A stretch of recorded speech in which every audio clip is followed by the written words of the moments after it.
bahwa pelaksanaan takbiran yang dilaksanakan di masjid dan musola untuk daerah-daerah yang dinyatakan sebagai zona aman ya oleh pemerintah setempat atau satuan tugas penanganan COVID-19 setempat, maka dapat dilaksanakan maksimal 10% dari kapasitas yang ada. Nah, itu pun harus menjalankan protokol kesehatan secara ketat dan disiplin. Yang kedua, pelaksanaan takbir keliling yang diselenggarakan dengan berjalan kaki ataupun menggunakan kendaraan berarak-arakan itu mutlak tidak diperbolehkan.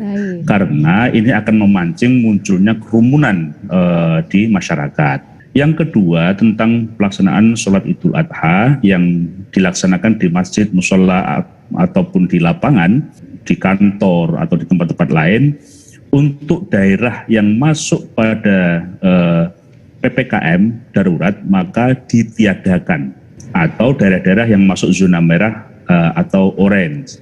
Akan tetapi untuk daerah-daerah yang masuk pada zona hijau dan kuning atau daerah yang dinyatakan aman oleh pemerintah setempat maupun satuan tugas penanganan COVID-19, maka diperbolehkan melaksanakan sholat Idul Adha dengan ketentuan maksimal 50% dari jumlah kapasitas yang ada. Baik.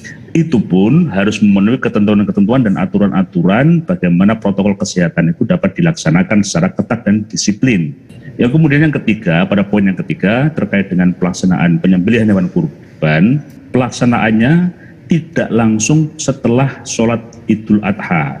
Untuk mengurangi kerumunan, maka penyelenggaraannya, pelaksanaannya itu dimulai pada sehari setelahnya, yaitu tanggal 11 Dzulhijjah, 12 Dzulhijjah, dan 13 Dzulhijjah. Nah, kita menghimbau kepada masyarakat agar penyembelihan hewan kurban itu dapat dilaksanakan di rumah potong hewan ruminansia. Akan tetapi, jika tidak tersedia atau kapasitas RPRH-nya itu penuh, maka dapat dilaksanakan secara mandiri oleh masyarakat, tentunya dengan menjalankan protokol kesehatan secara ketat.